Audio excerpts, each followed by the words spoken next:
Hello, family. How's everyone doing today? Let's talk about the number one reason why Dacara got into this man's vehicle. It's not because she was selling X, Y, and Z, but the number one reason will leave you speechless. Yes, let's talk about it. Yes, let's talk about it. Y'all already know what we got to do for the ones in the back. This video is under fair use. Copyright disclaimer under Section 107 of Copyrights Acts in 1976. Allowance is made for fair use for purposes such as criticism, comment, news reporting, teaching, scholarship, and research. Fair use is a use permitted by copyright statute that might otherwise be infringing. Non-profit, educational, and personal use tips the balance in favor of fair use. Yes, fair use. All rights and credits go directly to its rightful owner. This video is purely for fair use, opinion, and entertainment.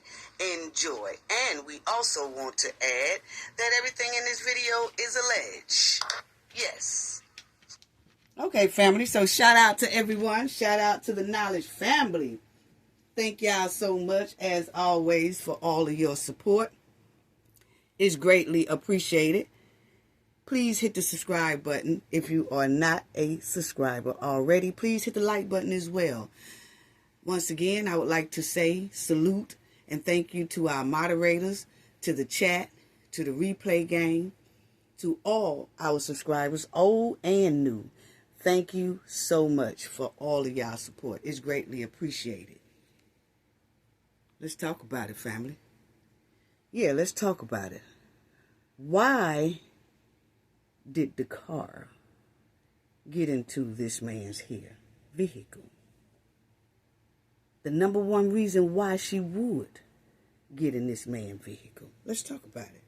But let me give y'all the rundown on her story so everybody will know about Dacara's story. On August 23rd, 2025, she was reported missing. She's 19 years old. Her name is Dacara Thompson. She told her father that she was going to the store to get gas, and she was never seen again alive. And this was in Maryland. Surveillance cameras showed Dacara parking her white SUV and walking, hitting the alarm on the car, and walking off out of sight. That was about 1:35 a.m. in the morning, okay? And she calmly walks off. She's not frantic. Don't seem like nothing is wrong or anything like that, but she just disappeared, okay? So her father, when she first left the house, I say around 9 something. She had to leave the house around about 9 something and said she was going to get gas. Okay. And so around 10 o'clock, her father said he texted her. Now, he said he texted her this. Can y'all see it, family? He said he texted her this right here. It says, I love you. I'm about to go to bed. This is her father in the blue. I was just checking on you. She writes back.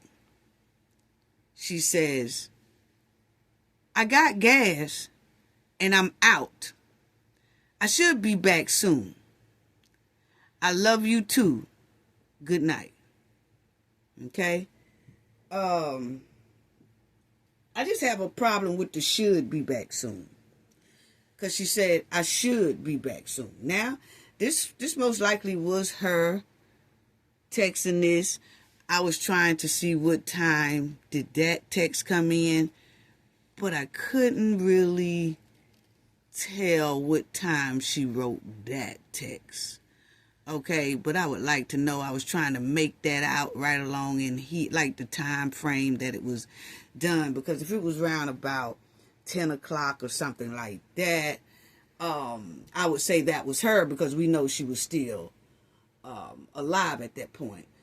But did did she say that any time before? But you know, I don't know. But anyway, she probably did write that one, okay?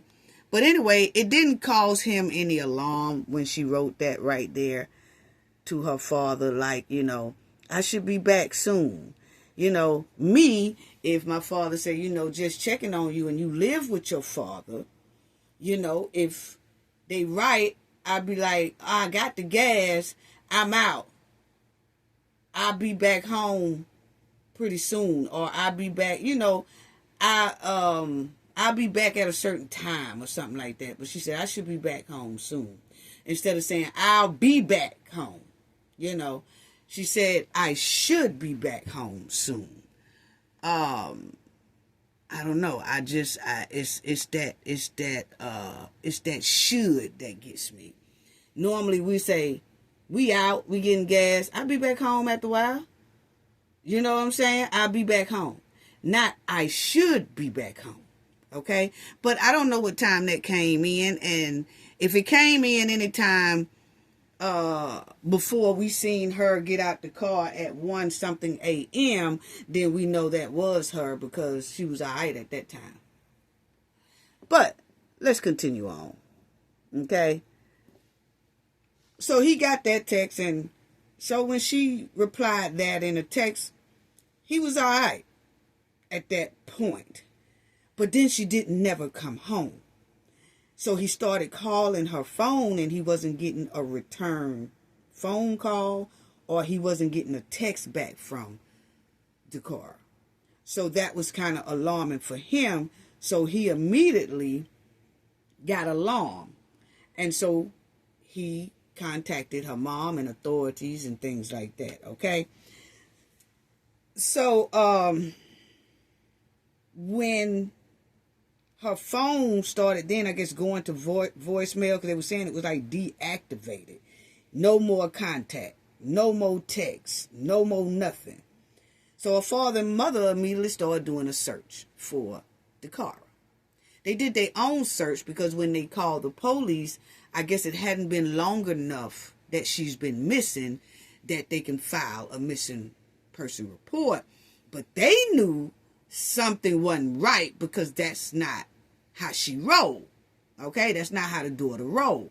She would have been contact her daddy at the next day. Okay? That next morning. So the surveillance cameras then say it shows the car entering into a black SUV after about 1:35 a.m. Not far from a Galaxy bar and grill type club. Okay? Y'all keep that in mind because we're going to talk about that. Okay?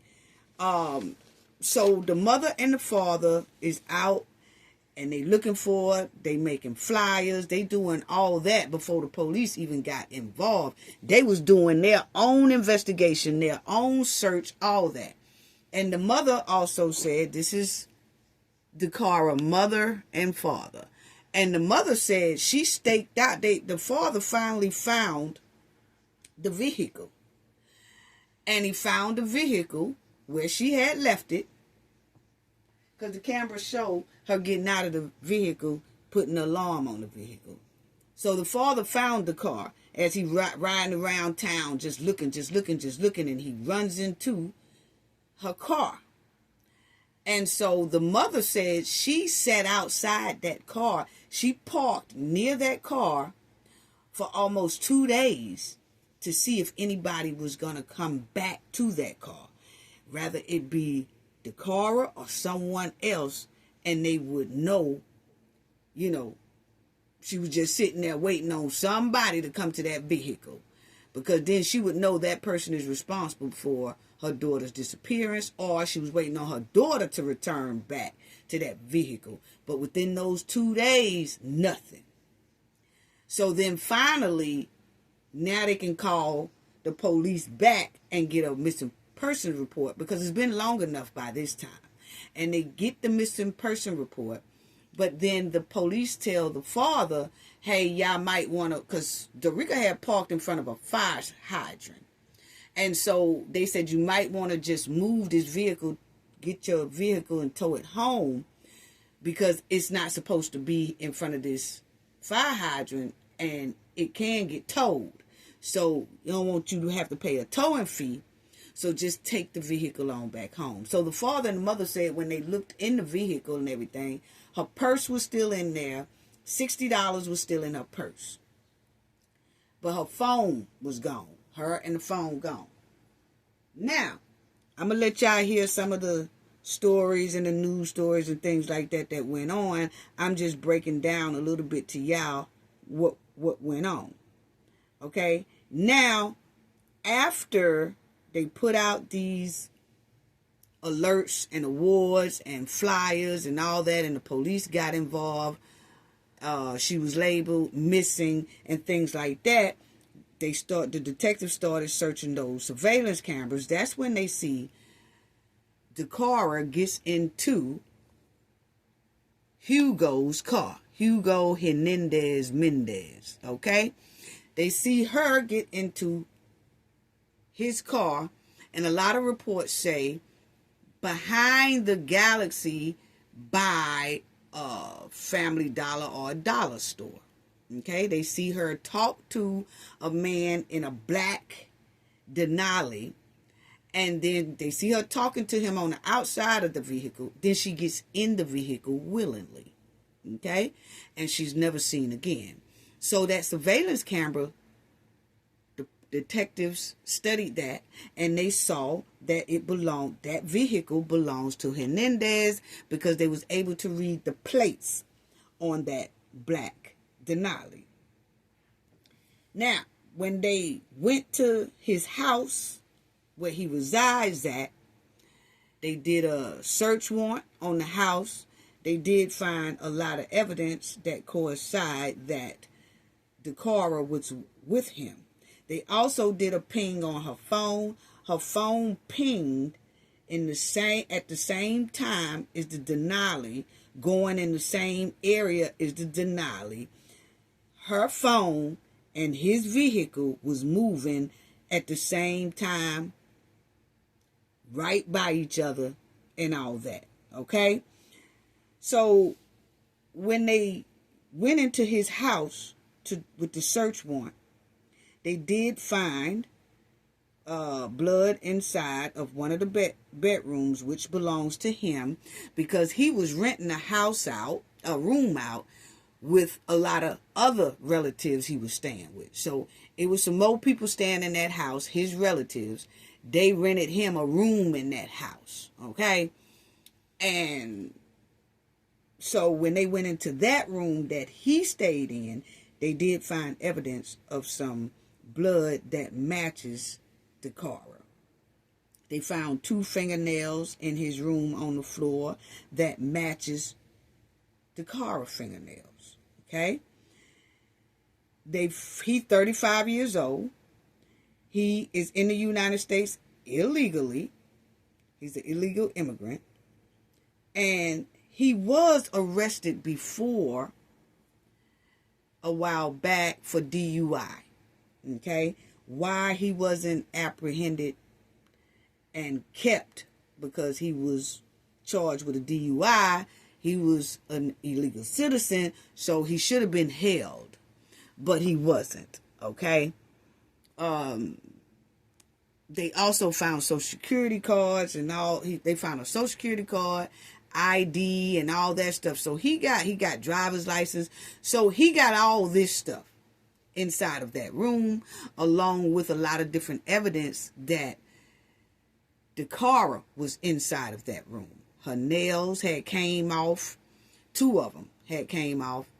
Some pieces of her hair, which was black and red hair, was left in the room, matches Dakara's hair.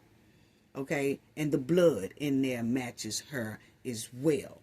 So this is her mother and father that she took pictures with. And they were searching real hard. And they did their own investigation before the police even got involved in this thing. So they was looking for their baby girl. Point blank, period. They was searching hard. They got the community involved.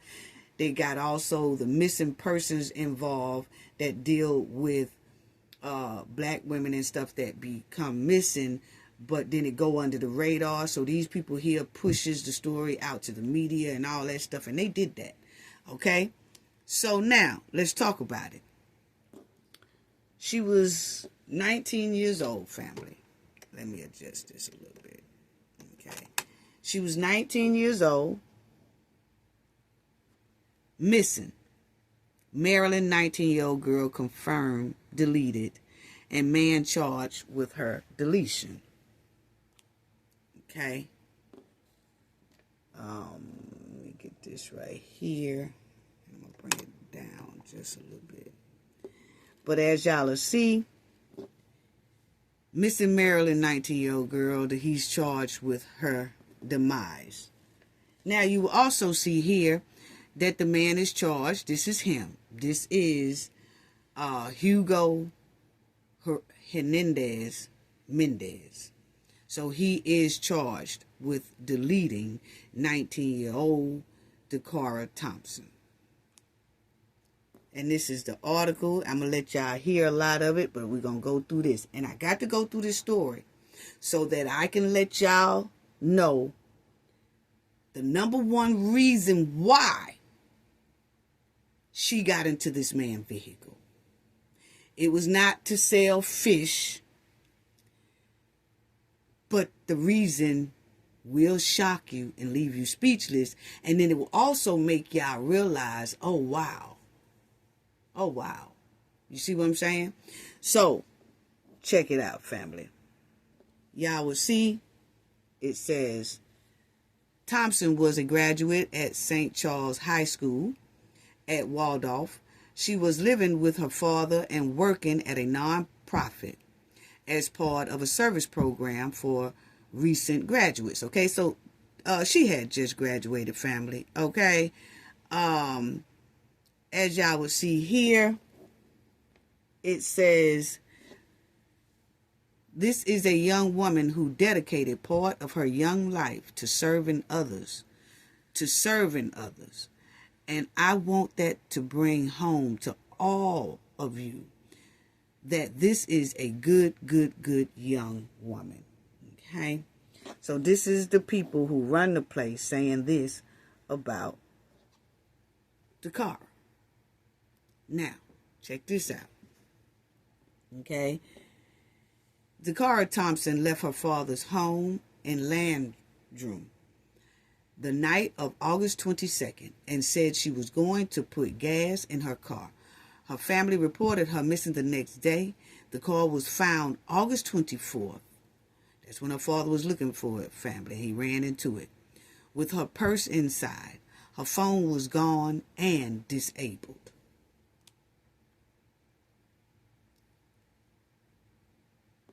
Video show her approach the driver's side of a black Yukon Denali, talk to the driver for a minute, then gets into the front passenger seat.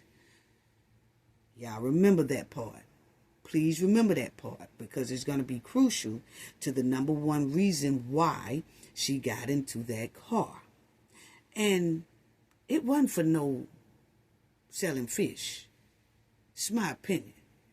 And wait till y'all hear the number one reason. Okay? We all done been through it. Okay? So now, well, most of us have. So now you'll see on Sunday, Maryland State Police troopers responded to an unrelated disabled vehicle, found her, undressed body on the embankment of the South River. Now, family, remember that as well. So what happened here is it was a car unrelated to this incident got stuck on the interstate, and they pulled over. And of course you call for help because you're trying to get your car up off that road. And so when the state trooper came to see what was going on with that car that was stalled on the interstate, while the state trooper is handling that, he looks down the embankment and he sees a body there. Now he know, and he knew about the reports of this missing girl named Dacara. And when he looked over there, it kind of fits the description of that could be her. And if not, the point is, it's a body over there. And he got to get help for that and alert someone. So he did do that. Okay, but it wasn't related to the car stalling. He just wanted to check that car out and see how could he help that car that was stalled. And he just happened to look down that embankment. And that's what police do. They look at their surroundings. They look all over their surroundings. When they, when they pull people over, people don't realize how much they scout the area, and look down to see if anybody threw some weed out or something like that. So they scouts, and there was her down there in that embankment. Okay, now Hernandez-Mendez, we're going to call him Hugo because that's what his name is, was known to drive a black GMC Yukon Denali with Maryland tags, according to the court document. Cell data and video surveillance confirm Thompson's movements and the movements of the black Yukon Denali are consistent with moving together. Okay? So that let them know that she was inside of that car with him. Okay? Then it says, of course, we talked about that, but what he did is after he deleted Dacara in his room, he R-worded her. He windmilled on her. You could tell it was a brawl because her fingernails broke. Okay? And she had manicured fingernails, which means that they was on there pretty good.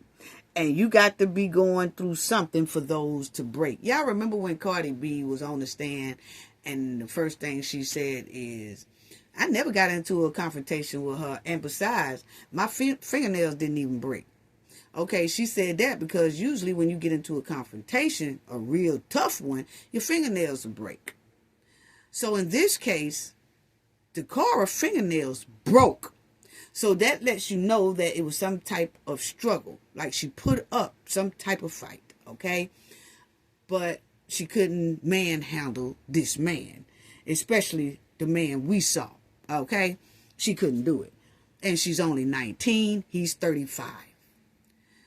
So what he did was after he deleted her inside of his bedroom, he threw her off an embankment. He took her over to a bridge, her deceased body, and then he threw her over that bridge. He was hoping that it went into that river, my opinion. He was hoping that it went, he probably thought it did, went into that water, and then he took out. But she didn't, by higher powers' guidance, it did not go in that water. It stayed there where somebody could see her, which was the state trooper. Okay? Wow. So he is being charged with first degree and second degree deletion. Okay? So Hernandez threw Thompson's body off the bridge, according to the documents. And as it says, it shows that the surveillance shows that she approached that car on August 23. And I want y'all to remember that. Keep that August 23. And you see it says she speaks to the driver and gets inside at about 3 a.m. Remember that time, family. She gets inside of she talks to him for a minute on the outside. On the passenger side, she's talking to him. And then for about a minute, and then she gets into his car. Okay? And this is around 3 a.m. I want y'all to remember the 3 a.m., okay?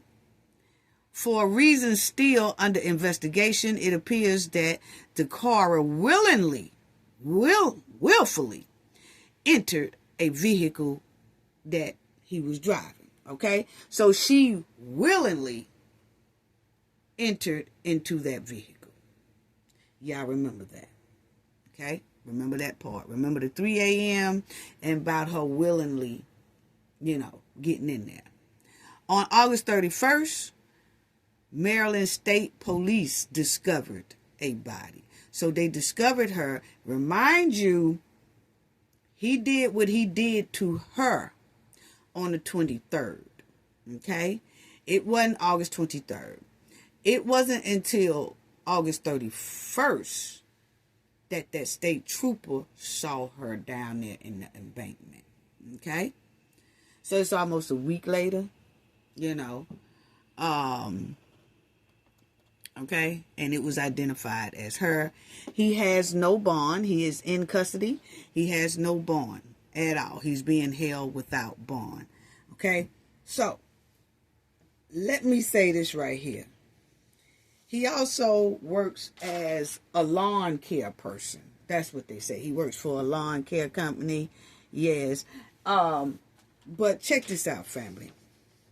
When the police searched his home and they found a social security card, identification cards, they found pay stubs along, his bedroom. And that blood evidence, hair evidence, Dacara had white and pink fake French manicure fingernails, okay? So when they found her body in the embankment, she was missing 2 white and pink fingernails, okay? The 2 that was missing was at Hugo's house on his bedroom floor, okay? Yes. Now, the detectives also checked the trash, and I'm gonna get to that in a minute as well. They also checked the trash. Now, I don't know if y'all could see this real good, but I'm just gonna go over a little bit so that y'all can see what some of the police report did say and what they said went on and how it went on. But it's just some key things in here that I want y'all to see. Because you would see that they went to his residence at this is the address, 12606 Kimmeridge Drive, okay, in Bowie, Maryland. And they conducted a search there. And so you would see that they say that they found blood tests was conducted on the area where he had blood on the mattress and things like that, okay? They observed blood droplets were also observed on the defendant's mattress located in his bedroom. Okay. So let me see. Make sure. Yeah. Okay. So I'm hoping y'all can see that a little bit better. Okay. Now you will see they also a white and pink fake French manicure style fingernails were located on the floor of the bedroom. Detectives also noted that when the defendant was found, she was missing white and pink French fake fingernails. Okay, so I told y'all about that. Okay, then this part I want y'all to pay attention to. As they were searching his room, detectives also further discovered and recovered multiple pair of women underwear and lingerie. Okay? Now, my thing is, it tells me this ain't old boy's first time doing this to females. And they said that these underwear, as y'all see, further detective recovered multiple pairs of women underwear and lingerie. And they said that these were all different sizes. Don't belong to one size woman. They're all different sizes. So it's given that he collects trophies. This is my opinion. It's given that he collects trophies. So is Dacara the only one he's done this to? It's given no. It's given no. It's given that this is what he do. And I'm going to show y'all why this number one reason she got into his car. Okay? But I'm just going through this first because I need y'all to know what happened to Dacara. Okay? And the way it happened to her. Then we will get into why did she get into his car. And the number one reason that I'm going to tell y'all that it makes about 99% true.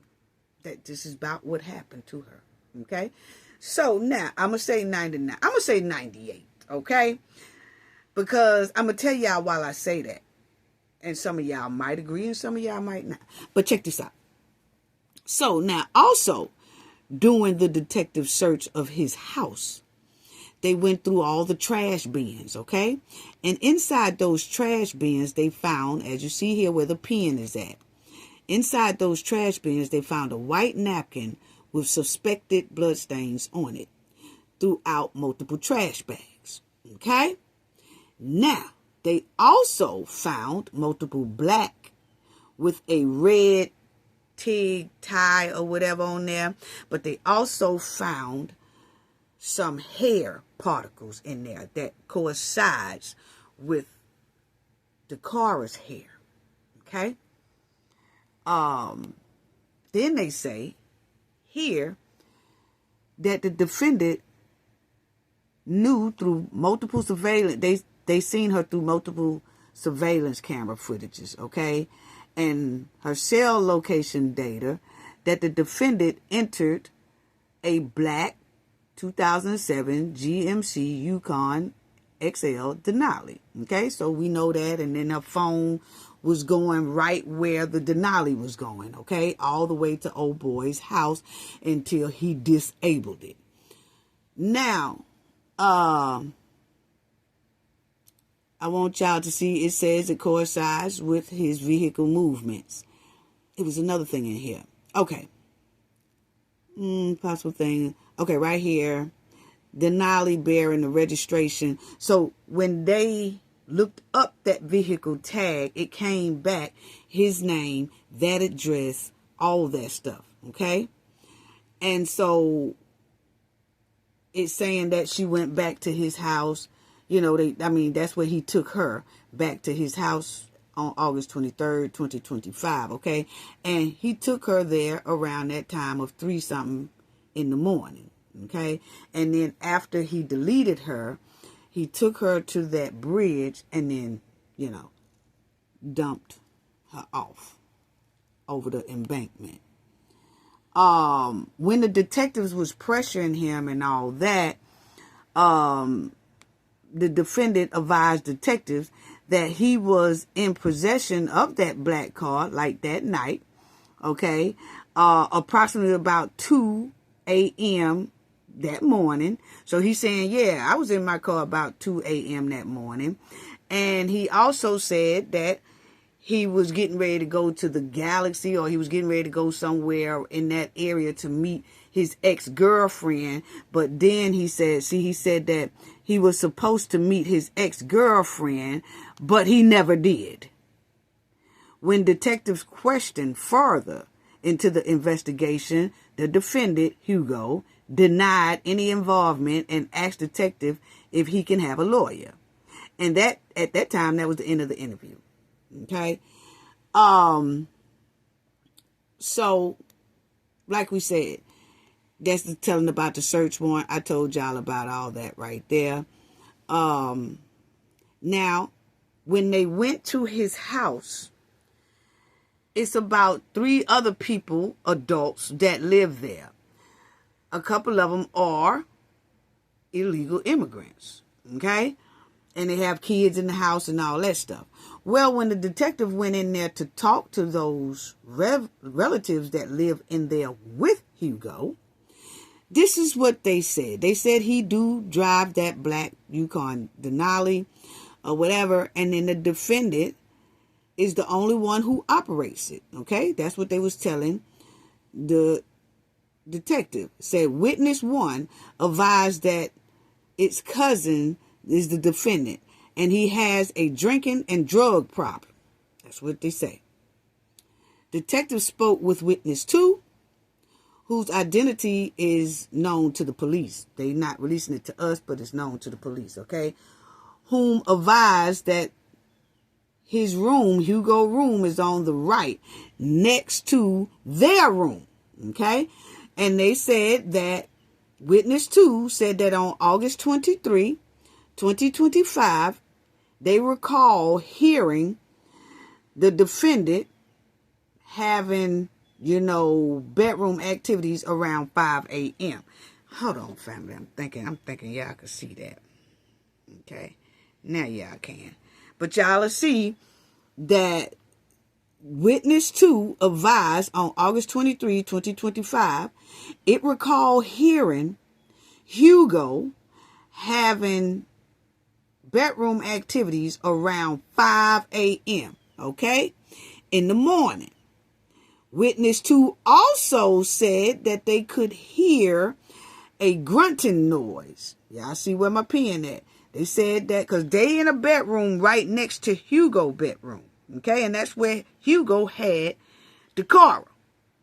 And so the relative who have the bedroom right next to Hugo's bedroom said they could hear noise in there, like Hugo was having that right there bedroom stuff with someone at 5 a.m. in the morning.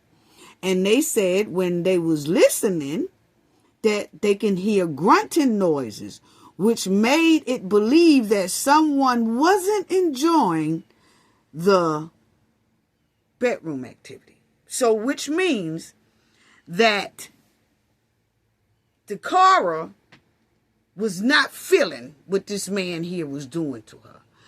And she was, most likely fighting bad. Okay?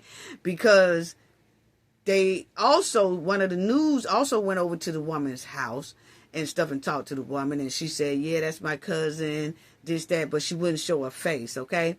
But they also said that the witnesses in the house was saying they was hearing uncomfortable noises, but they didn't know what was going on. But my thing is, if you hear uncomfortable noises, why didn't you just go head on and say something? Because the person in the house clearly said they heard grunting noise, which made it believe that someone wasn't enjoying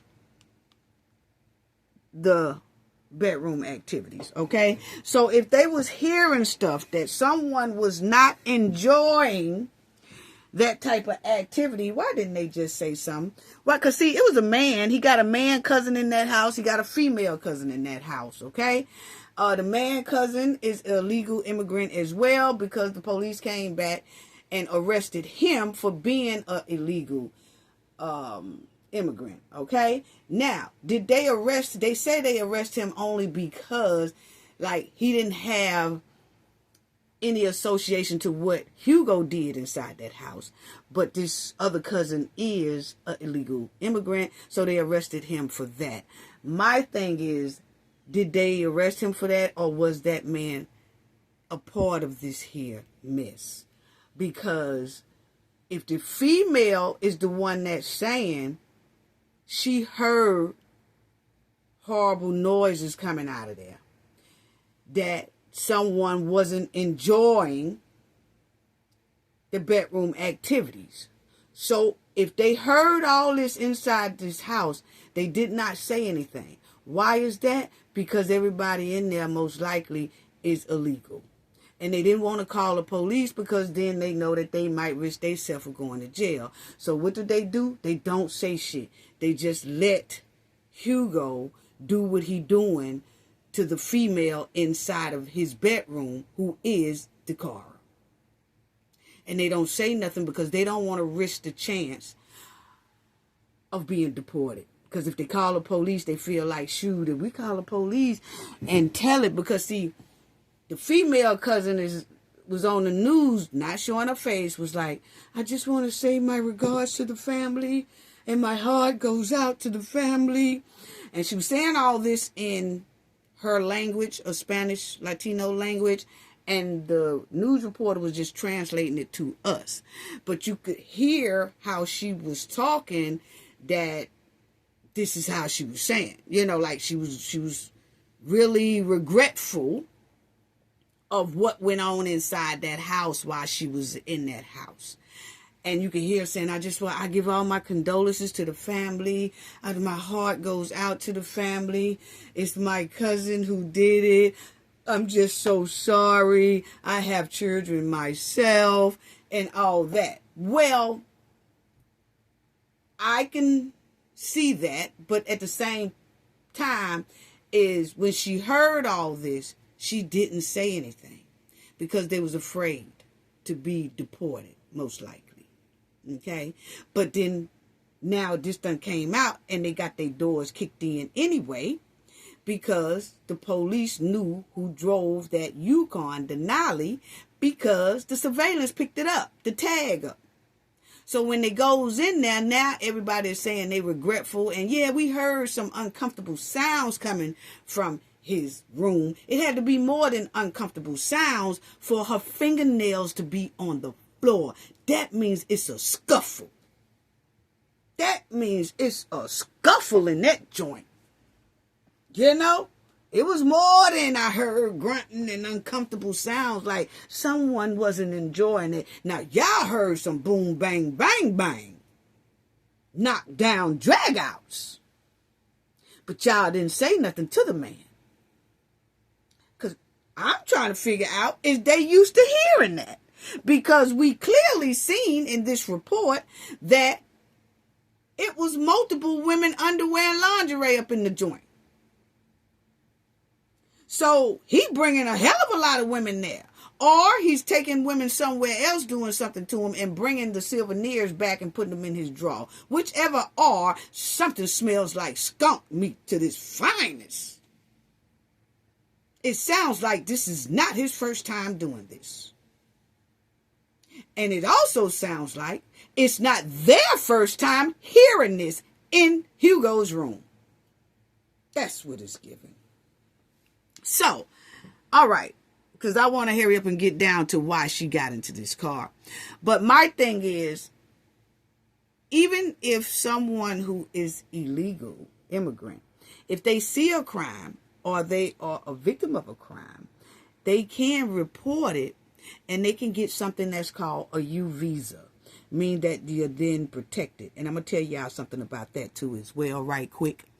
Okay, we'll get back to him. But they can get a U visa. Okay, that's it right there. A U visa is a temporary legal status in the United States for non-citizens who are victims of certain crimes, have suffered substantial physical or mental abuse, and are willing to assist law enforcement in the investigation or prosecution of that crime. Okay, now understand this. And it said it was created in 2000. A U visa allowed to victims to live in the United States, okay, for up to 4 years. And after 3 years in U status, they become eligible to apply for a green card, okay? So now, my thing is, everybody is in this house, and they heard this disturbing noise, that it sounds like someone wasn't enjoying what was going on in that bedroom, okay? Now, they could have called the police on this man, and they would have got U visa where they're no longer illegal. They can become now a citizen for at least 4 years. Don't have to run, don't have to jive and hide, none of that no more. Because if they had a told it, he would have went to jail, and they would have been able to stay as long as they come to court and help the detectives along with the investigation of the crime. But see, a lot of illegal immigrants don't even know this. And a lot of them do. Now, let me tell y'all something else that's on the opposite side of that. Stay with me, family, stay with me. Let me tell y'all something else that's on the opposite side of that. Is that a lot of people are thinking that ICE and all of them are just bum rushing illegal immigrants who are just trying to make a living and they just trying to do what's right and this, that. But sometimes it's their own people that's telling on them who they are, what they doing, where they at, if they committing a crime or whatever. Some other immigrants are telling on the other ones so that they can get the U visa. Did y'all follow what I just said there? Let me repeat that again. It's some immigrants that are telling on their own people just so they can get a U visa and stay in here legally. So, for instance, example, if they know someone who is committing a crime or have committed a crime, or if they know someone that is here illegally, and they pick up the phone and say, hey, yo, my cousin, my friend, I know this dude, he is illegal like hell, and they illegal too now, but they telling on somebody else. I just want to tell y'all because I want a U visa. And so I want to tell y'all that such and such will be on the corner of such and such or such and such committed that crime. Y'all know when they broke in that shop, I know exactly who did that. Now, if I help y'all with this investigation, do I get my U visa? And then, we don't know how it works out. They might say, yeah. If they tell them, yeah, they say, okay, so where this person going to be? Oh, they all be up there on the corner of such and such. Just about all of them over there illegal. All you got to do is pop up over there. I'll help you with the investigation, whatever. Then next thing you know, it be all on the news that ICE or somebody done bust in the joint and arrested all these people. And they say, you know what? They messing with these innocent people. These people was just standing here making a decent living and they was just doing this and they just came out of nowhere. They not getting violent criminals. They getting regular people who trying to make a dollar. Well, how do you know some of those people wasn't reported by their own people just to receive a U visa? That's what I'm saying. And family, they have been saying this has been going on for a long time, where some immigrants are telling on the other ones just so they can get this right here that you've seen on the screen, a U visa. So it's not all about that, whites and blacks are telling on these people and all that stuff like that, or, people just bum rushing them for no reason, ICE coming down on them for no reason. Sometimes you have to think that, you know what? Some of their own people are telling on them just to get a U visa. So my point is, if the people who was in this house heard all this disturbing noise, grunting, and all that stuff, if they had of picked up that telephone or their cell phone and said, hey, I feel like my cousin is committing a crime over here. Can y'all just run over here right quick like that? And hey, we are illegal, but we want a U visa for doing this. Oh, they would have got it.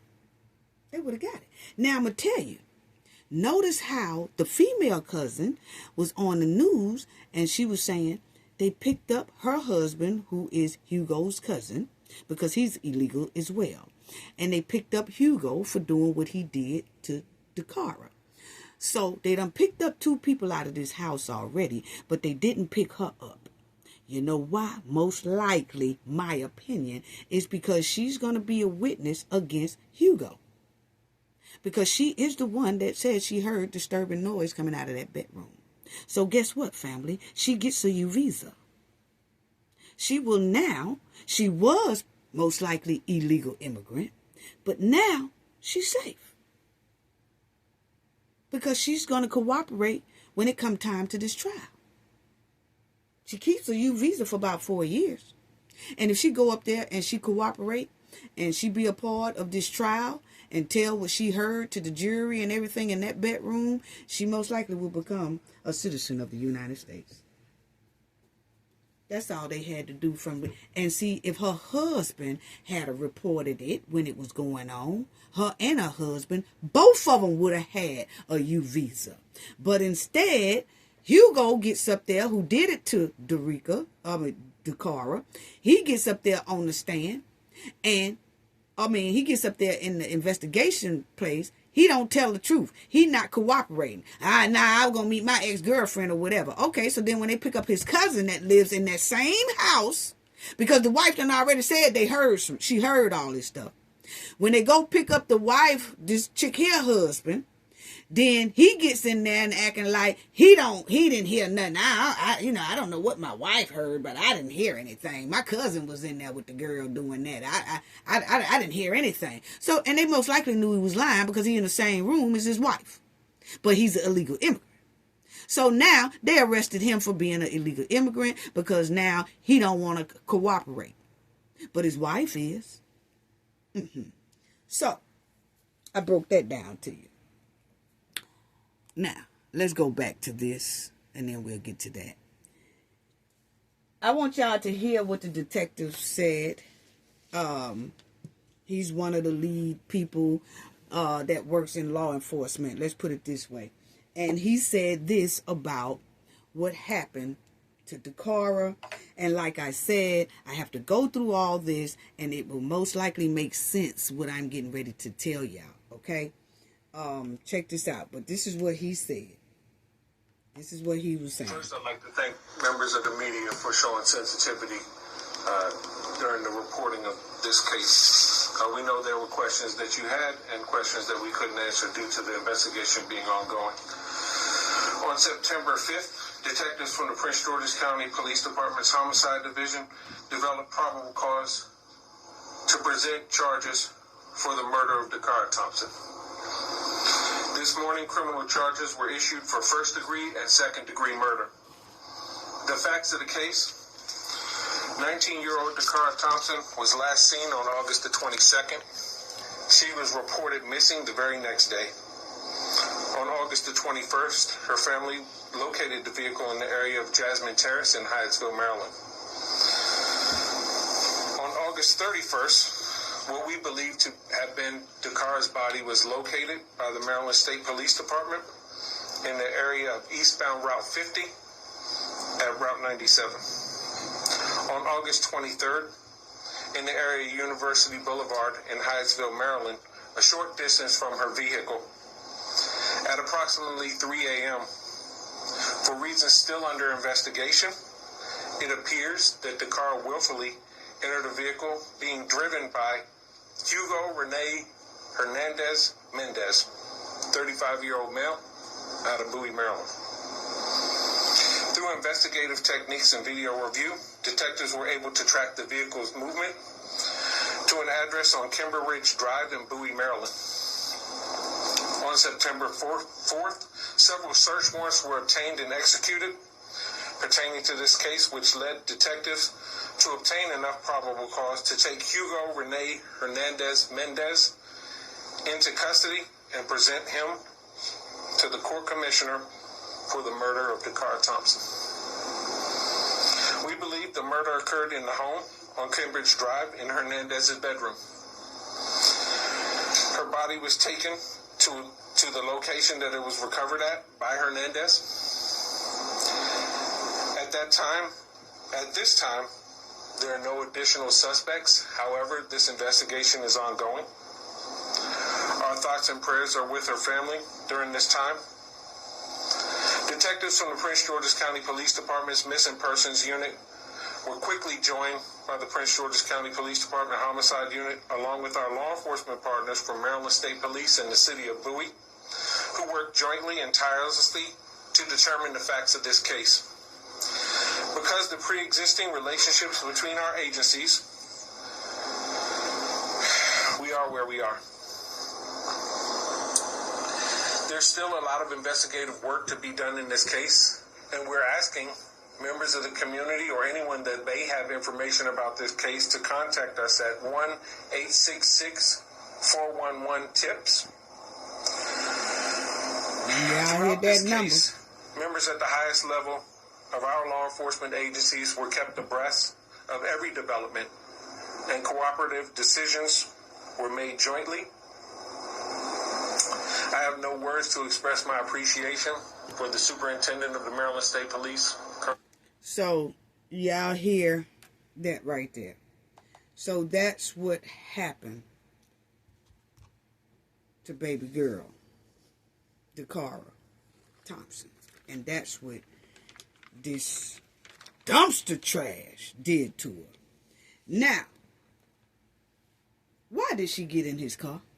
Now we at that point. Why did Dacara Thompson get in his car? And that's a question that a lot of people are asking. And a lot of people are automatically saying that she was selling fish, okay? Or she was an escort, or she was something like that. I kind of beg to differ, family. I kind of beg to differ. And everybody have a right to their opinion.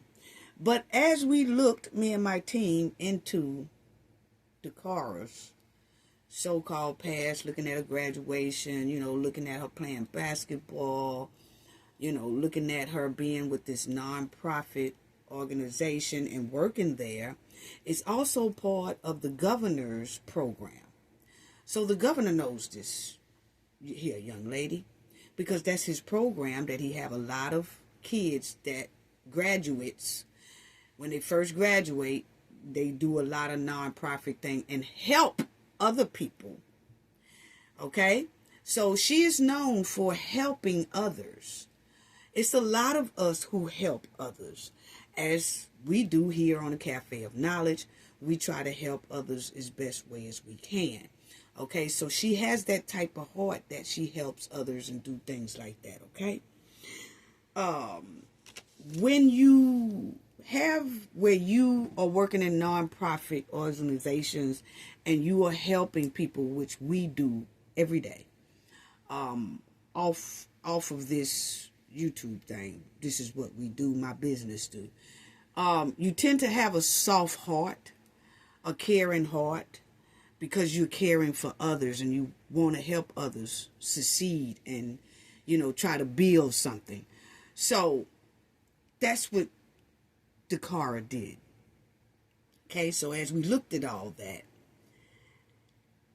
I just didn't see anything in there that gave selling fish, okay, or escort, okay. And I'm going to give y'all the number one reason why Dacara Thompson most likely got in that car. Okay? So, let's head to it. As y'all will see right here. We already did that. As y'all will see right here, Dacara left her father's home probably around 9 o'clock. It wasn't late at all when she left her dad's home, okay? She left his home had to be something around about 9 o'clock or something, because he said he texted her at 10 o'clock. Well, he tried to call her about 10 o'clock, didn't get no answer. Then he texted and said, hey, I'm getting ready to go to bed. I'm checking on you, because, see, she was supposed to be just going to get some damn gas, okay? And the car didn't never come back, okay? So she writes back, and, I got the gas. I'm out. I should be back soon. Love you too. Good night. Okay? So, she left that house August 22nd. Pay close attention, family. Follow me, family. Follow me, family. She left that house on the 22nd, which is a Friday. Okay? So, on a Friday night, Dacara says she got to go get gas. And she took out. Friday night. Don't y'all know it be on and popping on Fridays, right? Clubs and things like that, right?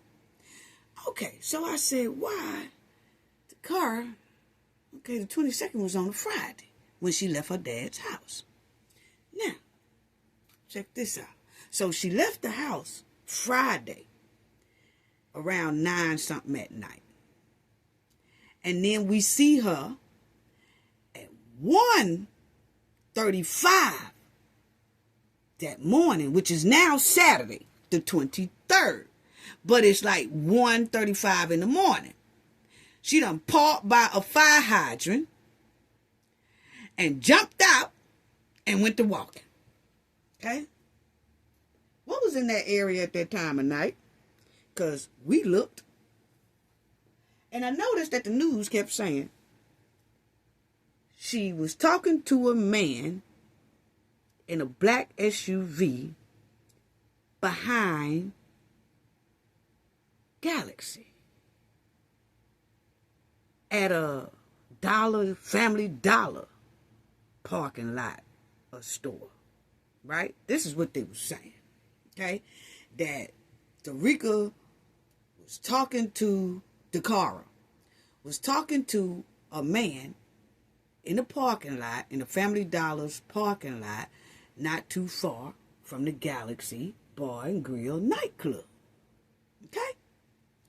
And then I remember reading an article that Hernandez hangs out just about a lot at the Galaxy nightclub. Okay? Now, stay with me, family, stay with me. Now, this right here, y'all will see this is the car. Okay, and you see this like bright light, that's her setting the alarm on her car. Okay, and I don't know if you could tell the time, but I'll show y'all a better looking thing on the time. But you will see it says 8/23/2025. It's at 1:35. I'm gonna let y'all see a little bit of that again, but as y'all see, this is Dacara down here. Okay, this is her white vehicle over here.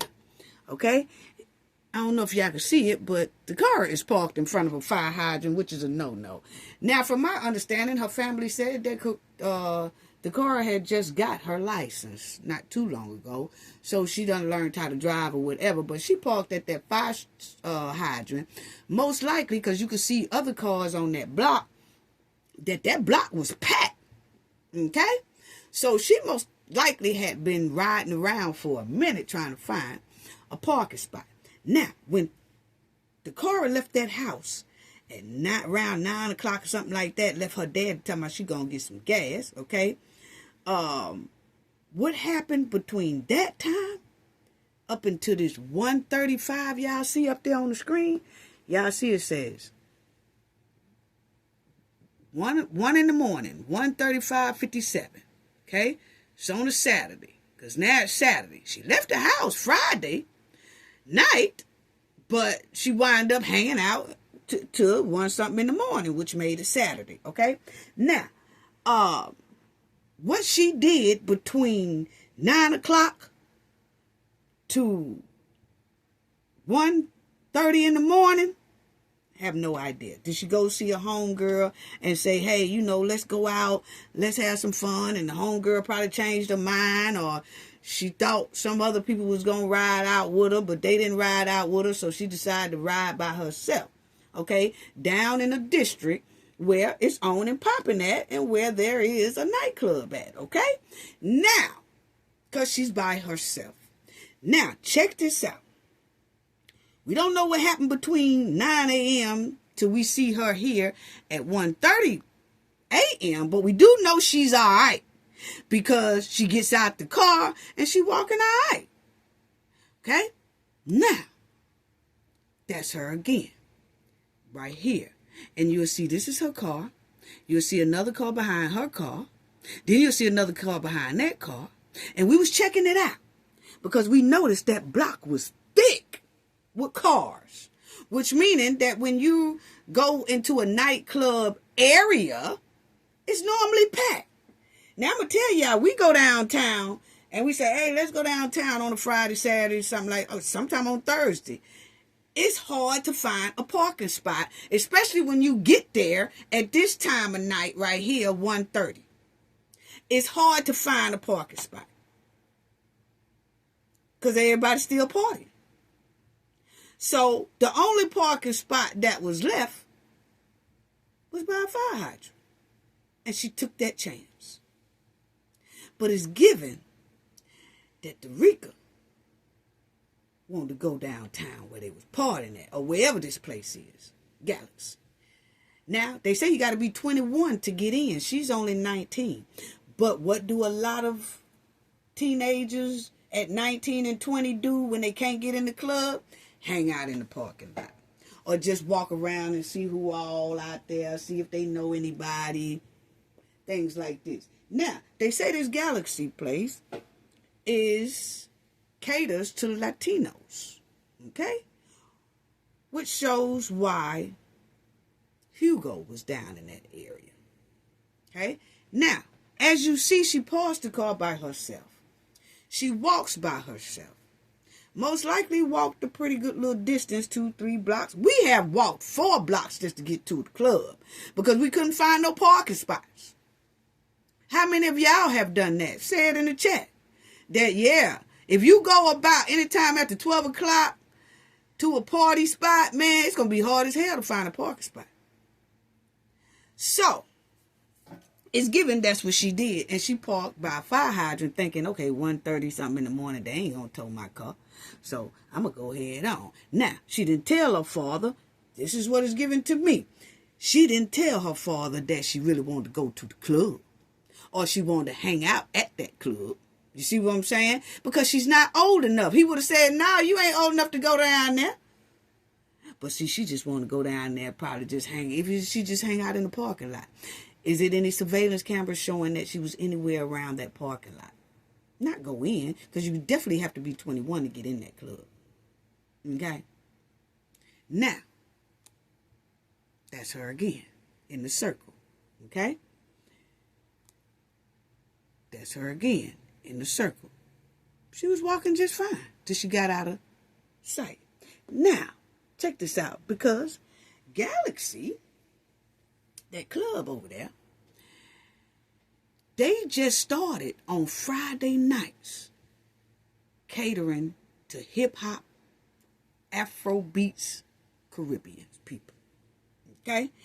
It's an all Latino type club. And they do Latino stuff all week long, or whenever they open. But then they just started, now not too long ago, that it says Friday nights. Experience the new Friday nights. Hip-hop, Afrobeats, Caribbean. Why is something telling me that Danica took her ass down there to see, because there's going to be some black people down here. Now, let me go see who all popping down here. I can't get in, but I'm going to see who all standing outside. See who I know see any of my classmates. Because most likely some of her classmates said, girl, we be going down there. We can't get in, but we be hanging around the parking lot or hanging around the parking lot next to it or something like that. Okay? But I just seen that on Friday nights they just started this new thing with, black people. Okay? Now, then we see that the news and everybody kept saying Family Dollar behind the Galaxy. And they said she was talking to this man about 3-something in the morning. Well, remind you, we just saw her get out the car at 1:35 a.m., okay? So that gives 1:30, 2:30, an hour and a half. Was she hanging around that Galaxy area in the parking lot or something like that? I mean, I'm just asking a question. And it shows that an hour and something before, an hour and a half before she talks to this dumpster trash, she's somewhere enjoying herself. Or she's somewhere just talking or mingling or whatever, right? And then it gives, this club here closes at 3. Yeah, it closes at 3. So about 3 o'clock, or a little bit after 3, she's seen talking to this man. Now, let me pause right there. Because a lot of us have told our parents that we was going somewhere because we wanted to get to a club, or we wanted to get to a talent show, or we wanted to go somewhere where a party was going down at. And we said some stuff like, oh, I'm going to spend the night over such and such house. Or, I don't think we ever used the gas excuse, because they definitely expect you to come back home real quick. But some of us, I have. I'm going to say it. I have said, hey, I'm going over to my cousin's house. And she's like, well, okay, well, you got to be back here by midnight or whatever. I said, okay. And I'm going to call over there and see if you're there. Okay, that's cool. You know what I'm saying? But the thing is, I do go over to my cousin's house, but me and my cousin go straight to the club. Then, when my grandmama called, then one of my cousins, one of the boy cousins or something like that, will pick up the phone and be like, yeah, they in there doing something, they in there playing something. Well, he lied, we done lied, I done lied, and if something would have happened to me when I was out there, it would have been kind of messed up, because we told that lie just to get out the house. So we all have done that, okay? And I'm going to tell y'all the next step of why she got inside this car. Okay? Now, so we all have done that. So my thing is, did she go down there to just hang out? And then 3 o'clock, right when this place closed, because we looked, at 3 o'clock they closed. Now, Dacara got to walk back to her car. Because remind you, she done parked like 3 blocks away probably. Okay? By a fire hydrant. Now, when we looked to see, I wanted to see, how far is Galaxy from this here dollar store they keep talking about? Not too far. There it is right there, family. Bam. Not too far. Check it out. Not too far. I'll wait. So, it's not too far of a distance, from each other. And I noticed they kept saying she was talking to a man in a black SUV behind the Galaxy at a dollar store. Well, it wasn't a Family Dollar store. They kept saying a Family Dollar store. It's not no Family Dollar store by that Galaxy. It's a Dollar Tree by that Galaxy. Okay? They are distance from each other, but not really. There's a street right there, and then you turn, you go up here, right here. Now, was Danica parked up through here? Was she parked up through there and was trying to walk home or walk to the car? That's what it's giving. That's what it's giving. But I noticed it's by the Galaxy. Like they said, it's a dollar store behind that Galaxy. Now, as she was walking, did old boy holler at her? Hey, come here, where you going? Oh, I'm going to my car. Now, I have been in a situation, and I don't know how many other females in the Knowledge family has been in this type of situation, that sometimes you are walking by yourself and some guys will be like, hey, come here. And the girl will walk over to the car, start talking to the dude first. Most of them will turn around. Some women will get in. Okay? No force needed. But my thing is, she had to walk back to that car. And my opinion, she walked back to that car that way, and old boy was in the parking lot. He was already in the parking lot. Because it clearly shows he got a whole bunch of panties and lingerie up in his house. He collecting trophies. So it's given he stakes out. Y'all know serial deleters. Most of the time they stake out where they know a crowd is going to be. They stake out where they know people got to walk back to their cars a block or 2, 3 blocks. They know this area so well because it clearly said in some other news reports that this is where Hugo hang out at the Galaxy. And it's a Latino spot, so he know all about that little area. But now this spot done started catering and saying, hey, we having hip-hop night, Caribbean night. We having all that on Fridays. We doing a new thing now. So you got people that come out on Fridays to check it out. Not saying that's what she did. I'm just saying this area is by a place that people have a good time. If Dacara had met this man in a whole nother area where ain't nothing popping, I would have said then, maybe she is trying to sell some fish. But us as females and males as males should know this type of thing does happen. How many males have called a chick over to the car when the chick is walking off and going to her car?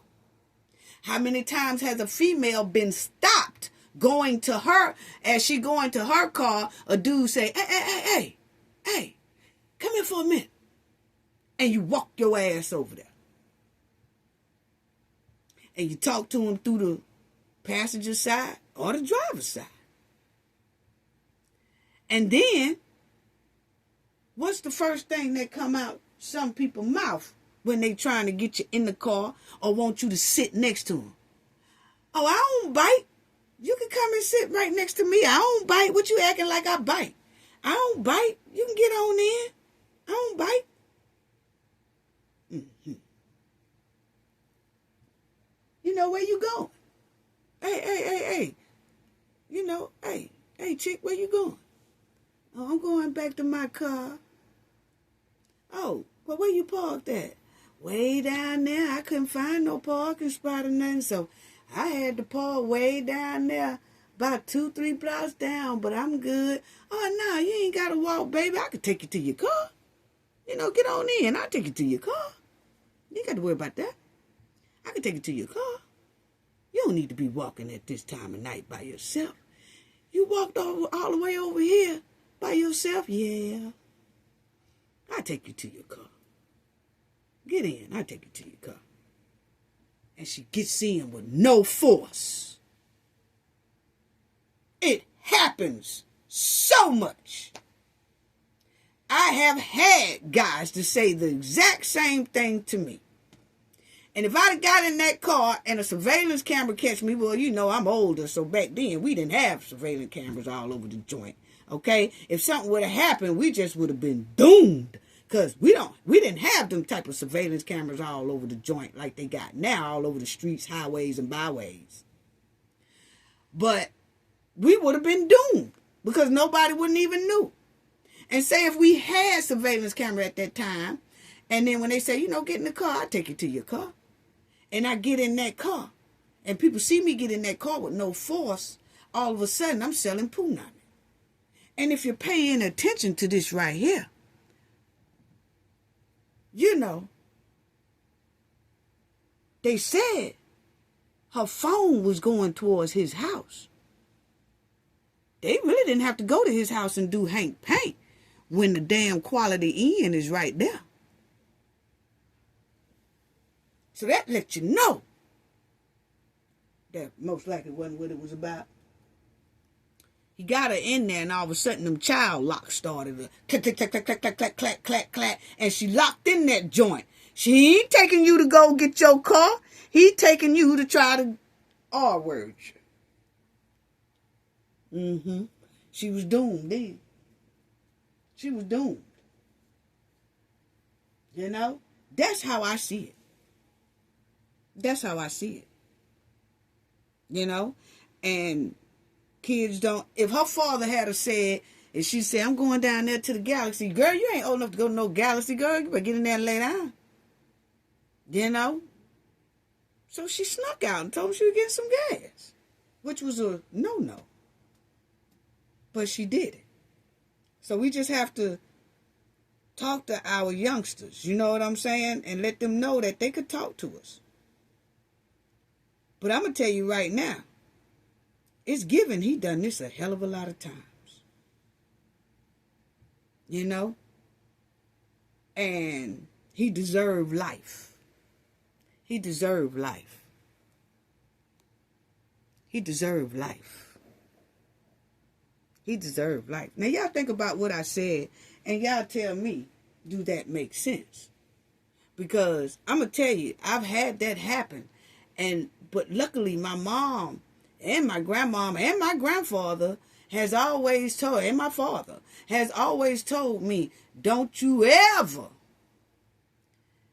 when a nigga say, come here, hey, come here. Say, first thing you tell him, I ain't no dog. Because, see, you call dogs like that. And second of all, get your ass out the car and talk to me. That way, if anything pops off, jumps off, struggle pop off, people will see it. But I'm not finna come to your car and you mess around and pull a blicky out. And be talking about, now, I want you to shut up and get in this car. And if you don't, I'm going to pull it. I'm going to pull the trigger on you. What? So don't never get that close to nobody's car. But it's a lot of people that do it. A lot of people that do it. Yeah. And it's a lot of people that, hey, it's some people that's coming home from the grocery store, walking, sweating, walking all the way home, and somebody will pull up that you don't know and say, hey, you need a ride? Nah, dog, I'm good. Feet tired as a mud. Feet is burning up under the bottom. But I keep walking. I'm not getting in your car. I don't know you. But some people be just that tired and say, okay. And you're taking a chance. You know? So that's all I'm saying about that. That's the number one reason Dacara got in that car. My opinion. He called over there. Hey. I think she was walking back to that car. Yeah. And she went through that area. She took her a cut through or whatever, walking, getting back to that car, and he was staked out because he always staked out somewhere. Yeah. Dumpster trash. And he know that women gonna pass him. He probably called about 5 or 6 women to that car before she came along. And they probably all said, man, I ain't coming over there, and kept on going. But then you got someone who helped people. This is what she do for a living. She helped people. She, she works at a nonprofit organization place, and this is what they do. Soon as he started talking to her, she started talking to him. She walks over to the car. Hey, start talking to him. You know? I would like to see the surveillance camera that shows her walking to the SUV. Did she walk, pause, look, and then walk over to the SUV? Or did she just run straight to the SUV? Anyway, family.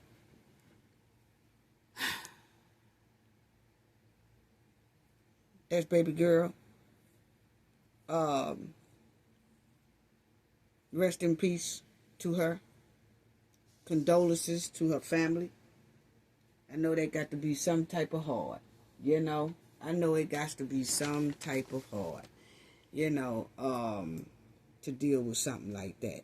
And he had a social security number, driver's license. And you remember we had talked about that a couple of months ago when we was reporting on the story about the DMV down in Florida somewhere that got busted for selling driver's license to immigrants, selling CDLs, and then you got people driving 18-wheelers with a bought CDL, have no training, and risking everybody's lives on the road. We talked about that just a couple of months ago. So it didn't surprise me when I heard they said that he's an illegal immigrant, but he did have a social security card and a driver's license. It didn't surprise me at all. Now, hear what the neighbor also said. Rest in peace, pretty girl, Dacara. You know, we got to talk to our children, tell our children, like, make sure our teens and young adults, especially they living with us, tell them, hey, the conversation is open. An honest conversation is open. Whatever you going through, talk to me. I tell my grandgirls that. Whatever it is, and I told my sons that, and they grown and got kids, and now they kids are my grandkids, and I talk to them.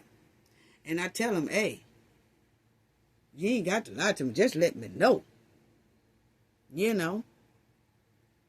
Have that door open where they don't have to lie. And just stay. They going to tell us tales anyway, but you just always kind of make sure they know that the door is open to tell the truth about anything, and they can talk to you about anything without you going off the rails and the handles and all that stuff like that.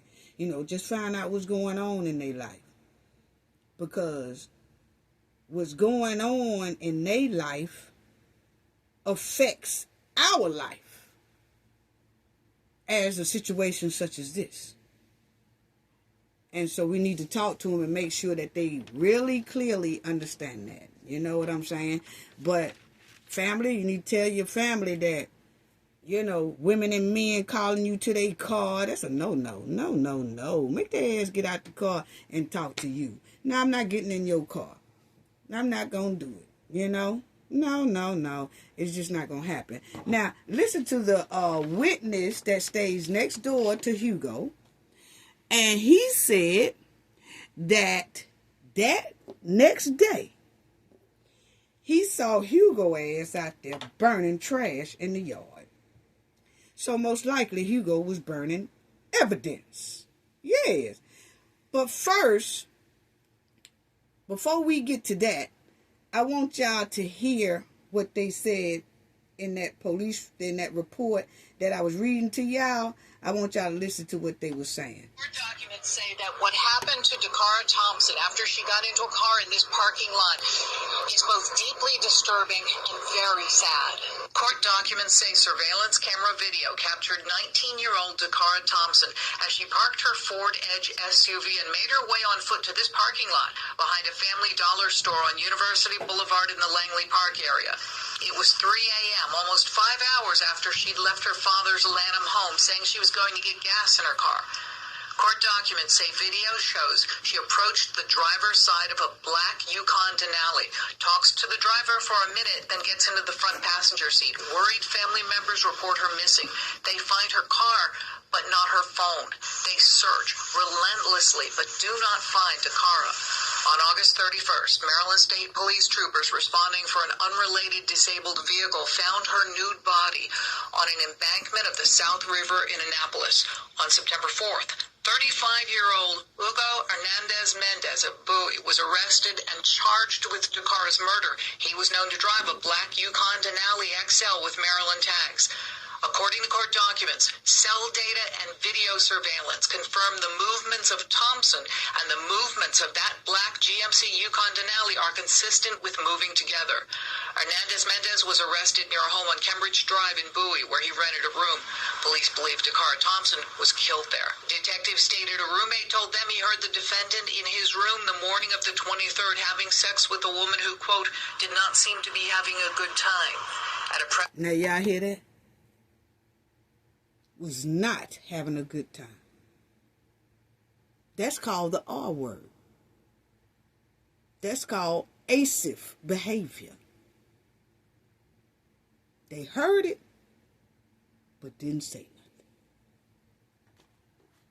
Conference to announce the arrest. County Executive Aisha Braveboy noted the defendant was in the U.S. illegally and had recently been in federal custody. I think that the U.S.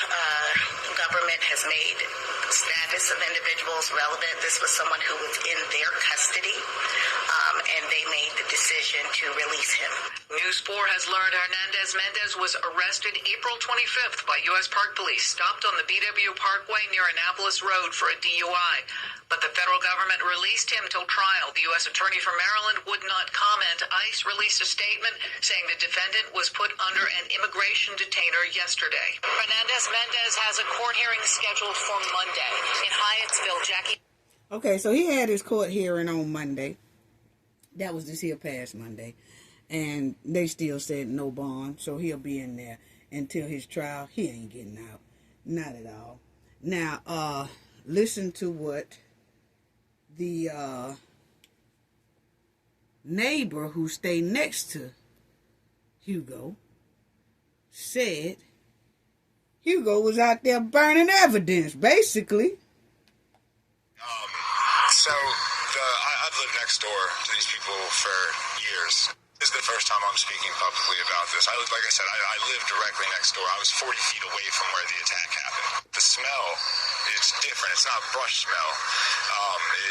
It smells more like something you smell akin to like a trash burning or something like that. I would be willing to bet that they were burning evidence of some sort. And I know that when I told the detectives this, I know that ash pile that was back there is no longer back there. 40 feet from a murder. It's something that you're never going to get used to. It's something that you're never going to be okay with. It's something you're never going to be comfortable with. And my heart goes out to her family. I can't even imagine. Okay.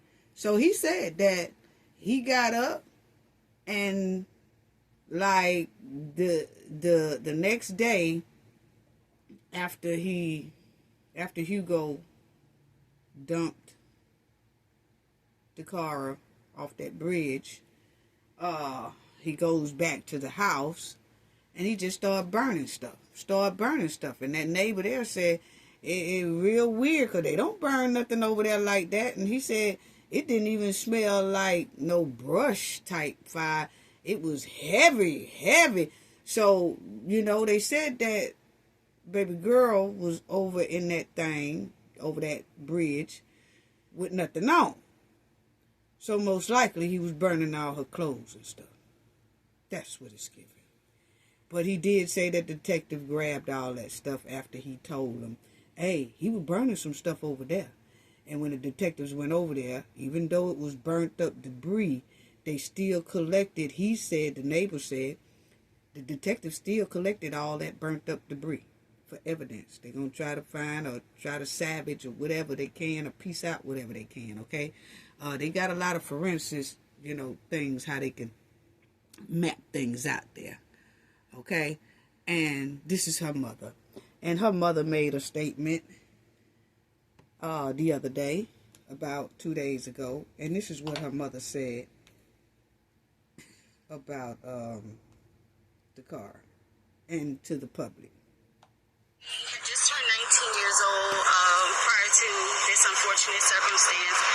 She was working under Westmore's Maryland Year Service Corps option, whatever it's called, program. She had just completed a year-long internship in which she was very successful. She did a great job. She was a kind of an outgoing, soft-spoken, kind young lady. She was a free spirit. She was a good girl. She was a good kid. So there's been a lot of people disparaging her character on social media and things and such. Please don't believe everything you see. Don't believe everything you hear. So her mother said there's a lot of people disparaging Dacara, and some people just have their own opinion of why she got into that car. And what her mother is talking about is that it's been so many people disparaging her over the internet. Is a lot of people are saying Dacara went to go meet Hugo to sell fish sandwiches, okay? Or escort, because that type of night she met up with this man.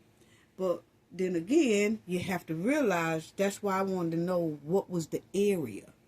And then I found that Galaxy Club. And then I found that the Galaxy Club is a Latino club where Hugo loves to go.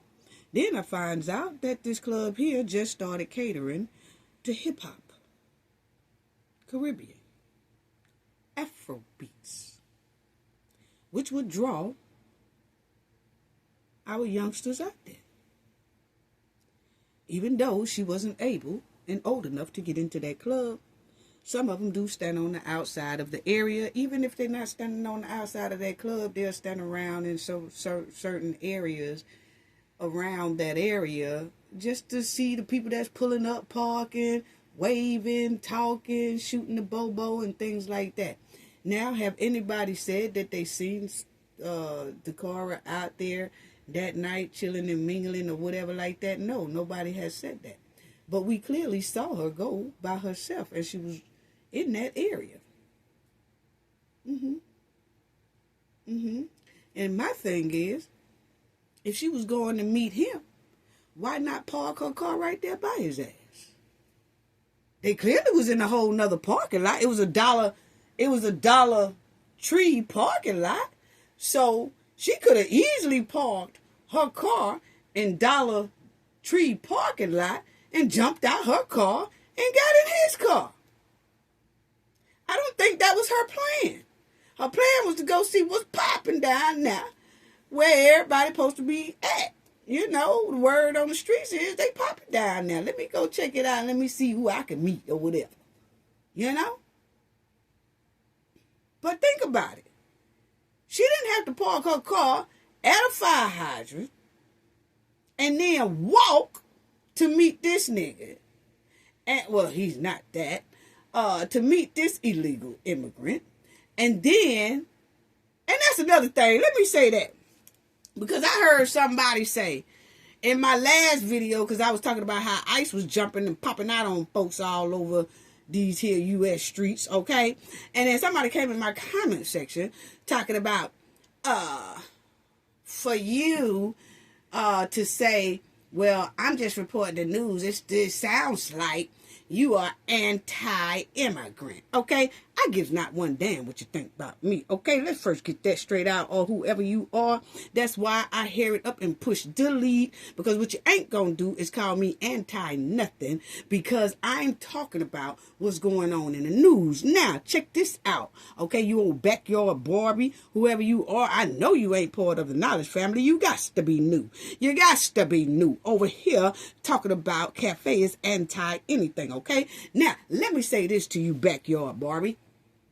First of all, if I ride Tiffany bumper, if I ride black people bumper, I ride other white people bumper, I ride anybody bumper that commits a crime.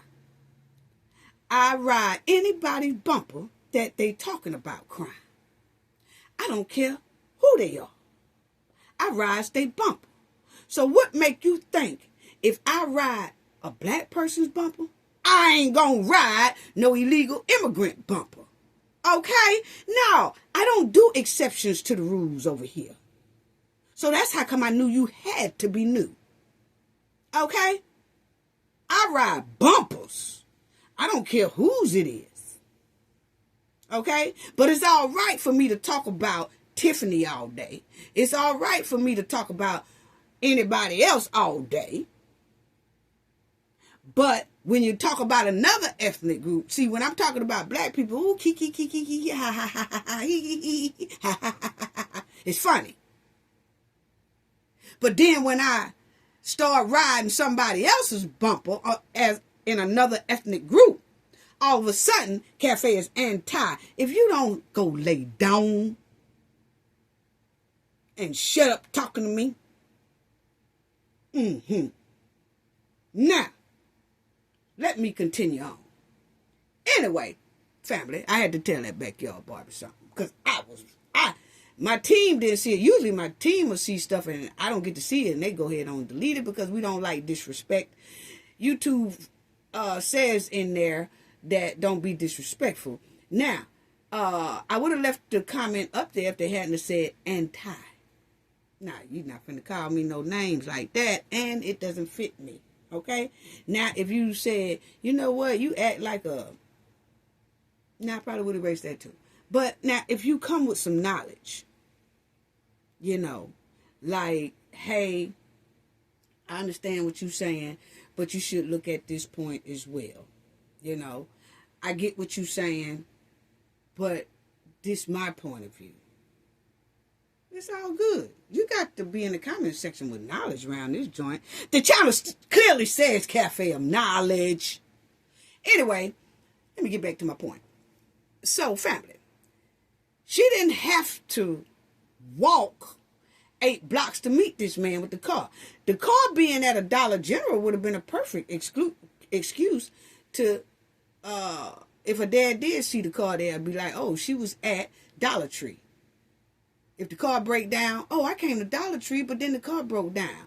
Or I came to Dollar Tree, but you know what I'm saying? So she could have just parked there and then jumped in his car. She didn't do that.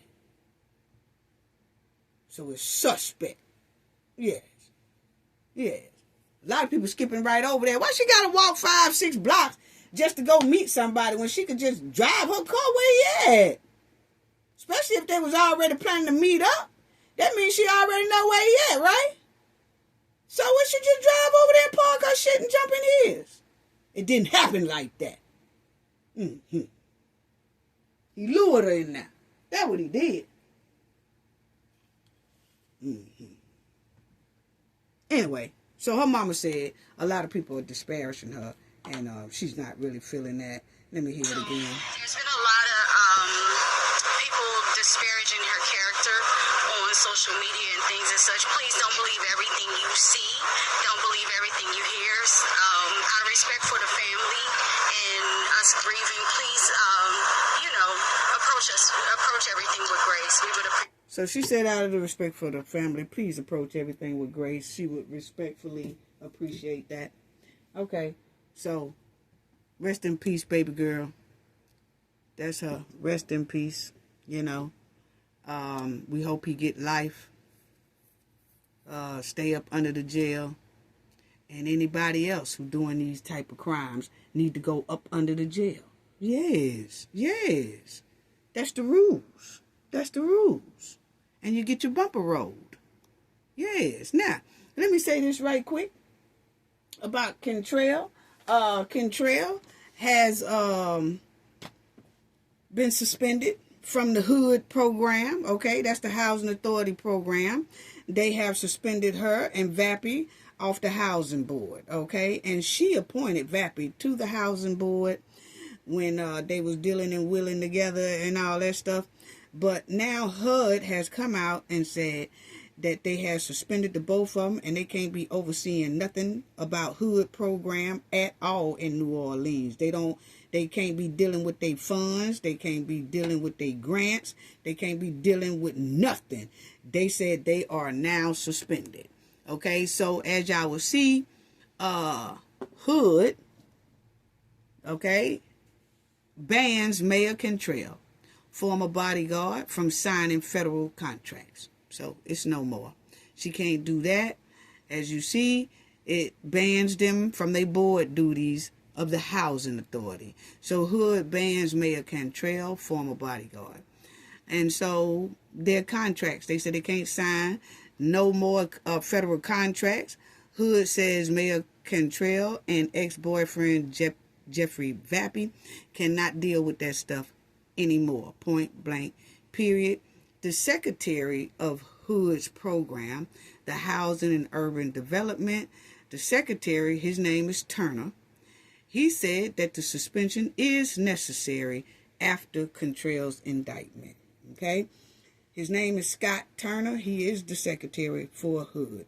He said that Kentrell and Vappy cannot participate in any transactions in the department throughout this United States until their investigation is over. No more nada.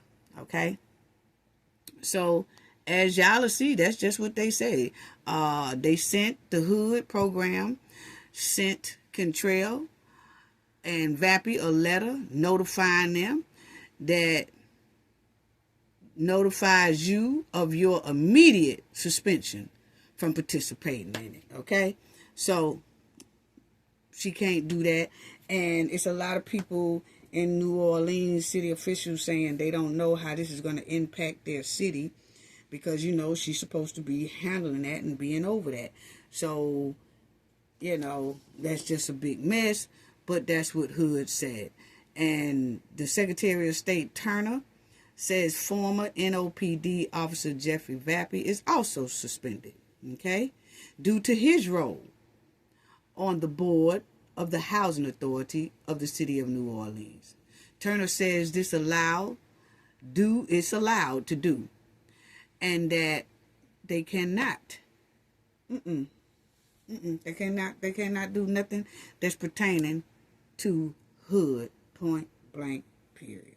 Game over. So my thing is, I don't know what they're gonna do, because a lot of people are saying this is gonna impact, the Housing Authority, and they got to find somebody else that can be over this Housing Authority and all that. And it basically puts a limit on Kentrell's duties, okay, dealing with the Housing Board and Development Board. She really can't do anything. So that puts that whole program over there to a halt until HUD approves somebody else to take over the joint down there in New Orleans. And until then, everything seems like it's going to come to a halt. So actually, you're setting the city back. So my opinion, I don't know why she just won't resign, because you ain't trying to hold the city back. See, once you get a letter like this, it's definitely time to just back off. Or she needs to appoint someone else for that, so that the city can keep rolling with their hood program thing going on, okay? Because as long as her name is on it, they ain't gonna be able to do nothing. You know? And a mayor is a big part of being part of programs throughout the city. And a lot of these programs are distancing themselves from chemtrail. So when you see people keep distancing themselves from you, and you running the city, you're holding the city back, because these people done pulled out because you are over it. So what myself, I would just pull out and resign so that the city can keep rolling forward until I handle my business, you know. But I just wanted to show y'all that she can't do it. And basically that's programs telling her and Vappy that they can't be trusted, and they don't trust them. You can't handle no funds. We don't want you doing no transactions for us. You suspended. We don't want you dealing with our funds money. We don't want you receiving our funds money. We don't want you doing no transaction with our hood funds money. Nope, suspended. Come on now. So you basically holding the thing back, because you ain't going to change these people's mind. So you're going to have to hurry up and push that over to somebody else so that the city can keep rolling and popping. And then here, I just wanted to show y'all this right here. This is a family that said this young man here was piled down in an alley. This is his mama. This is his grandmother. And they said that, the crime in Chicago is terrible. They got so many social media stories about different people who's losing their life all in the Chicago area. It's sad, this is what they said. But they said he was deleted. They had this interview a couple of days ago. They begging for help in Chicago. The lady said her son was just outside and he was piled down and deleted for no reason. So she said that he was right outside the house when it happened. And she's just basically begging for help. So listen. I went outside. The boys pulled up right behind our house. They shot him down in the alley. I was home. His brother was home. We found my son literally on the ground in the alley taking his last breath. You got people still robbing, stealing, killing. Just the other day, a 5-year-old boy got killed, shot in the head. It's like it's never going to end. So if Mr. Trump want to bring these troops to Chicago, hey, bring them on. What we got to lose? You know what I'm saying? Put some fear in, let them know that they're here and they want, protect the city of Chicago. We got elderly people afraid to ride the red line. You got kids can't go outside and play. You got women don't want to walk at night alone. Them migrants came here, baby. They had everything in the whole wide world they wanted. He had his shirt off his back, sweetheart. They took my little baby. Okay, so y'all heard them say how it's just they feel it's terrible, and they not the only ones. It's all over everywhere. Different people. It was a lady. 2 women got into it in Chicago. One piled the other one. It's just all over the place. Now they said that the crimes in Chicago went down. It said it went down. It says, yes, crime is down in Chicago, with violent crime down 21.5% year to date in 2025 compared to 2024. And deletions are down over 30% so far this year. Okay? So, it says it's putting the city on track for historically low crime levels not seen since the 1960s. So they say crime is down. But my thing is, if all these people are still feeling the crime every day, all day next to them, and they said one night it was 50-something people piled in one day, okay? It's getting out of control. Now, I don't know where these numbers are coming from or whatever, but the numbers ain't coinciding with the bodies we see that's dropping around that joint, okay? It really's not, okay? Now, but we're going to go with that anyway. But my thing is, evidently, this is not good enough because the problem is still exists. And my thing is, they get this amount of money every year, just about, for crime prevention. And it says Chicago has received millions in funding for violent prevention with Cook County. That's down there with Tiffany Henyard and Dalton and the township and all that. They said Cook County invested $25 million in grant in mid-2025 and $100 million state investment announced in the mid-2024. Okay? So, and they said $3.9 million federal grant of Chicago Creed Awards in late 2024. So, they get millions, 25 million, 100 million, all that stuff. They get all these millions for these programs, violent prevention programs, and all that stuff, you know. And they pay Kamal $100,000 a year for at-risk program for kids, okay? And he ain't do a damn thing. But anyway, they're getting all this money, but the crime is still high. So for this type of money, to me, the crime should be a hell of a lot better than this right here. They said violence dropped 25.5%. No, that number need to be 50%, considering the amount of millions they've been getting. Then they said deletion 30%. No, it should be 50%. Dropped by 50%, considering the money that they get. That's all I'm saying. That's all I'm saying. So, rest in peace to that young man right there, point blank, period. Okay, now, ICE did drop down on Chicago right when I finished that video, this last video, telling everybody that ICE was opening up a facility somewhere around there, and I let y'all hear the Illinois Mayor Pritzker talk about, hey, y'all be on alert, because they here, don't know when they gonna come. Well, they done already popped out, okay? ICE done popped out on Chicago. Not hard, but they done popped out. And they called their mission, they called it ICE launches Operation Mid-Bliss in honor of Katie Abraham, okay? To target criminal illegal migrants. So, she was deleted by a drunk driver over there in Chicago. And so this mission that ICE have going on, they named it Midway Bliss, is in honor of this young lady here who was deleted by a drunk driver. Okay? And as y'all see, that ICE has launched, and this is what the Department of Homeland Security said about the whole operation.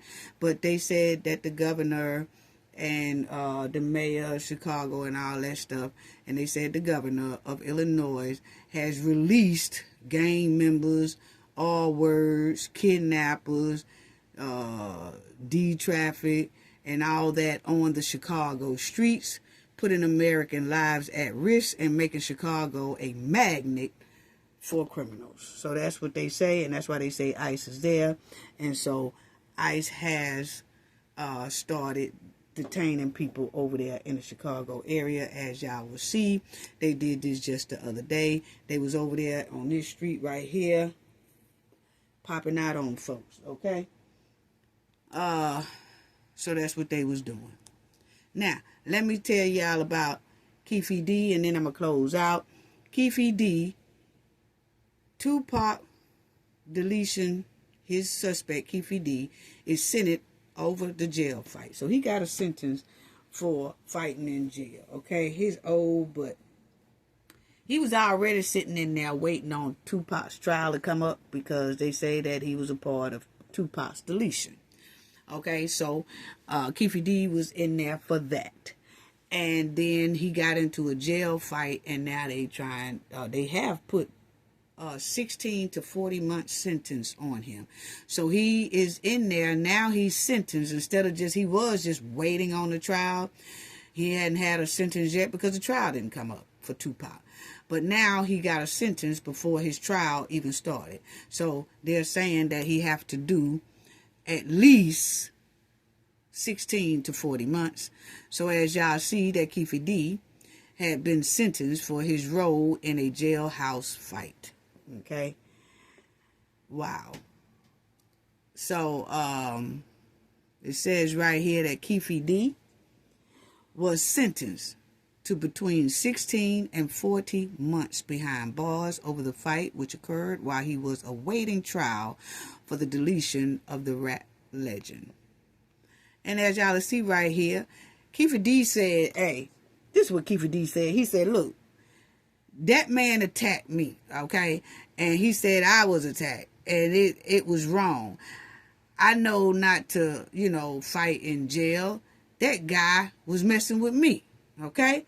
And so they got into it, and he said he think it's wrong that they gave him a sentence for fighting in jail. And he said his parents bought him up to protect himself, and he said that's all he was doing was protecting himself, okay? And he think it's wrong that they sentenced him for 16 to 40 months behind bars for that jailhouse fight. So that's the update on Keffe D. I want to tell everybody thank you for all y'all awesome support. Now, I won't be coming on probably for a week because I'm getting ready to head out for my birthday, and I'll be gone like a week celebrating that with my family and close friends and things like that. So it'll be another week before I'll be able to drop a video. So y'all just hang in there and hold it down for me, family. Hold it down for me. And like I said, if y'all would like to put in a birthday shout out in the comment section, this is the only video that we're gonna do that for, because we said it in the last video. I want to put in a birthday shout out or something like that. And if you want it inside of my birthday video that we will be releasing, please let us know. Like I said, example, hey Cafe, happy birthday. Feel free to use my comment in your birthday video, and we will screenshot it, and we will do that and add your comment inside of my birthday video. Okay, so I want to say, everybody, thank you, sending loves and hugs to you all. Thank you to our moderators. Thank you to everybody in the chat, to the replay gang, to our subscribers. Please subscribe to the channel. Hit the like button, please, please, please. I appreciate it. Show us some love. Sending loves and hugs. Gain knowledge to prevent blockage. And y'all all know what that means.